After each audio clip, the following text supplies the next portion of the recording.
Coucou!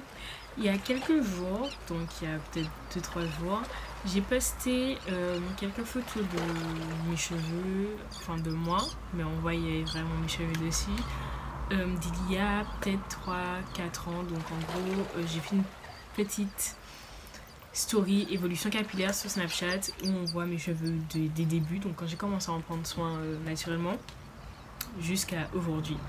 Et j'ai reçu une question à laquelle je m'attendais.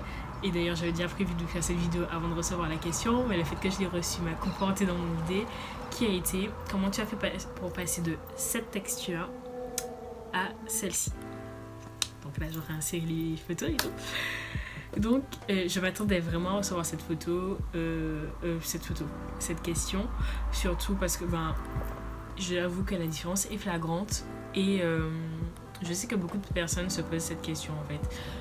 Même pas forcément en voyant mes cheveux, mais en voyant les cheveux d'autres personnes de manière générale, parce que je suis pas la seule à avoir connu cette évolution capillaire. La première explication déjà que je peux apporter, c'est tout simplement qu'au fur et à mesure, j'ai changé de manière de m'occuper de mes cheveux.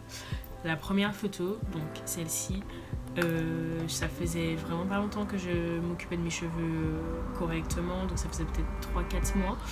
Et donc bien qu'ils étaient en bonne santé, ils étaient juste en bonne santé. Donc ils étaient encore vraiment très crépus, surtout comparé à maintenant, même si j'ai jamais eu les cheveux en mode 4C, mais ils étaient déjà beaucoup plus crépus qu'ils ne le sont maintenant, beaucoup moins souples. Voilà, mes boucles naturelles étaient moins définies. Et voilà, en fait, tout simplement, même s'ils étaient très doux et que à ce niveau-là, j'avais pas de problème de casse ou quoi que ce soit, ils étaient plus crépus qu'ils ne le sont maintenant, malgré le fait qu'ils soient déjà en santé à l'époque. Et au fur et à mesure, mes cheveux se sont assouplis, on va dire. Ils se sont assouplis, mes boucles naturelles se sont définies. Et on est arrivé au résultat que j'ai maintenant, donc qui est celui-ci. Qu'est-ce qui a fait que mes cheveux ont évolué de la sorte? Tout simplement l'hydratation. En fait, le cheveu, lorsqu'il est déshydraté, il devient, je vais pas dire qu'il se renferme sur lui-même, mais il devient plus crépus en fait, dans le cas des cheveux crépus. Pour les cheveux bouclés, ouais voilà, pareil, il va prendre cet aspect un peu crépus, un peu sec, un peu rêche. Et en fait, c'est juste l'hydratation. Quand des cheveux bien hydratés, lorsque le cheveu boucle, les boucles seront bien définies, le cheveu sera brillant, il sera souple, il sera malléable.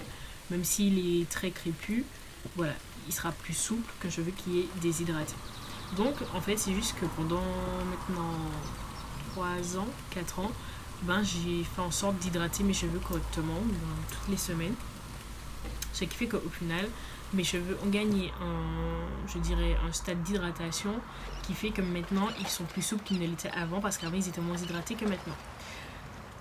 Et voilà, en fait, c'est tout. C'est l'hydratation qui m'a permis de changer de texture de cheveux. Après, je dois avouer que le fait que j'ai fait des décolorations, je crois que j'en ai plus de 4 sur les cheveux, ouais, plutôt 4 ou 5, ça a beaucoup joué aussi, parce que tout simplement la décoloration m'a affiné les cheveux. Donc qui dit cheveux plus fins, dit des cheveux moins, je vais pas dire moins crépus, mais mes cheveux sont plus fins, ils sont plus fragiles, mais aussi c'est plus facile de définir la boucle sur mes cheveux comparé à avant. Et voilà, donc ça aussi ça a joué, mais je vous déconseille clairement d'aller faire une décoloration juste pour vous dire que ça va définir vos boucles. Clairement pas. Hydratez vos cheveux correctement, vos boucles seront bien définies et vos cheveux seront en meilleure santé que si vous avez fait une décoloration.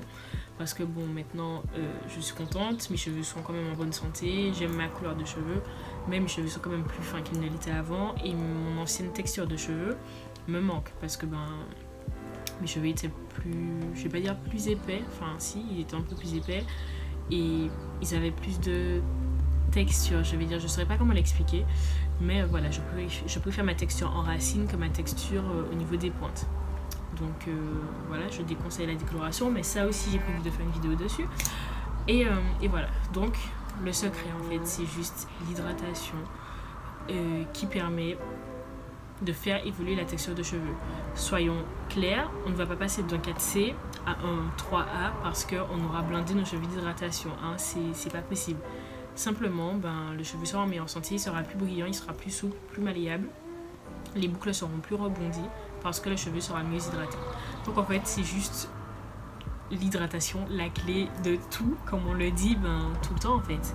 L'hydratation, c'est vraiment la clé pour avoir des cheveux beaux, en bonne santé, brillants, souples et avec des boucles plus définies lorsque c'est ce qu'on recherche. Donc, toujours est-il que je vais parler de ce qui s'est passé entre temps, je vais parler de mes débuts capillaires jusqu'à maintenant. Je voulais d'abord répondre à cette question et voilà. Donc, là, les deux photos que je vous ai montrées, ce sont des photos au début de mon parcours capillaire à aujourd'hui. Mais il y a eu un avant ça et puis il y a eu un entre ça. Donc lorsque j'étais petite, les photos les plus vieilles que j'ai, je pense que j'avais 3 ou 4 ans dessus. Je vais les insérer là. J'avais quand même des cheveux, pas énormément, parce que bon, j'ai toujours eu les cheveux fins et puis voilà. Mais j'avais quand même beaucoup de volume. Et voilà. Ma mère s'en occupait, elle s'en occupait très bien et c'était très long lorsque j'ai pris le flambeau, malheureusement. Et voilà, mes cheveux très, très souples, à ce niveau-là, il n'y avait pas de problème. Elle les démêlait à sec, ce qui fait qu'ils étaient beaucoup plus détendus qu'ils ne le sont maintenant. Donc, par exemple, pour avoir une idée de ce à quoi mes cheveux détendus ressemblent, je t'invite à aller regarder ma vidéo comment couper ses pointes à sec, que je vais te mettre ici. Je crois que c'est de l'autre côté. Je ne sais plus. Voilà, par là. Et donc voilà, j'avais les cheveux plus détendus que je les ai maintenant, tout simplement parce qu'elle les démêlait à sec. Ensuite, bon voilà, là c'est une photo sur laquelle j'avais peut-être 8 ans, il me semble.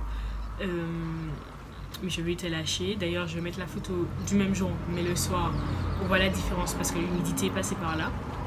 J'avais les cheveux très longs à ce moment-là. Si je pouvais retrouver ne serait-ce que cette longueur, je serais la plus heureuse du monde. Pas tout avoir dans la vie. Et surtout que je passe mon temps à les couper, donc je n'ai pas le droit de me plaindre. Enfin bref.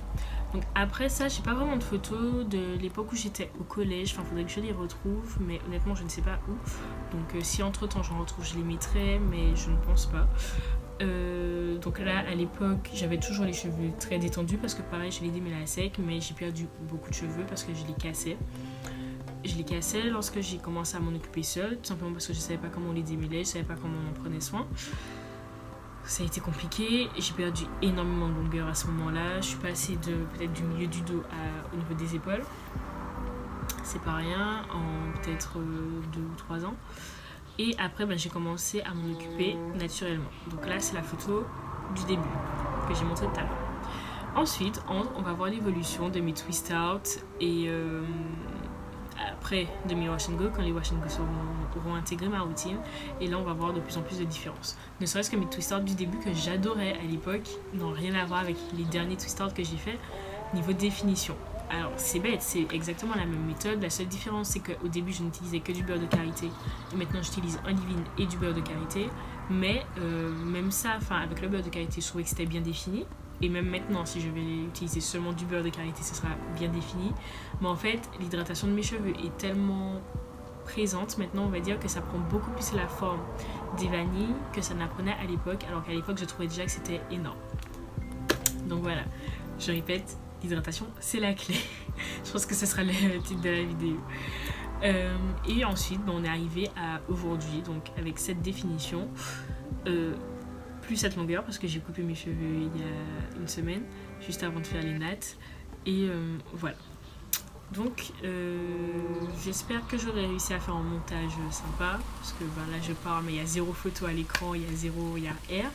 Mais j'espère que j'aurai réussi à faire un montage sympa, qui sera parlant, pour que vous compreniez mes propos tout simplement.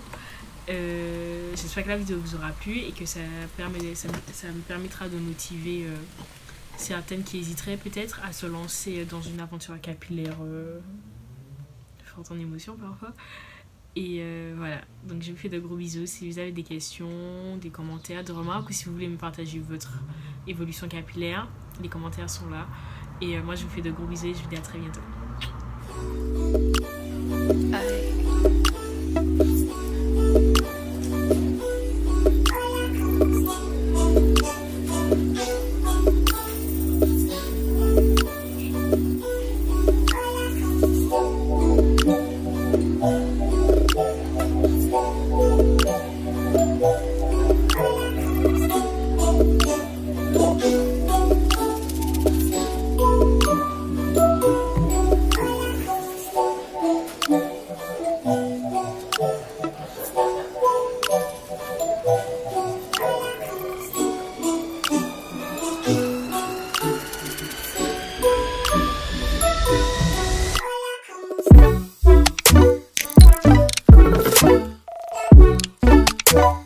Yeah.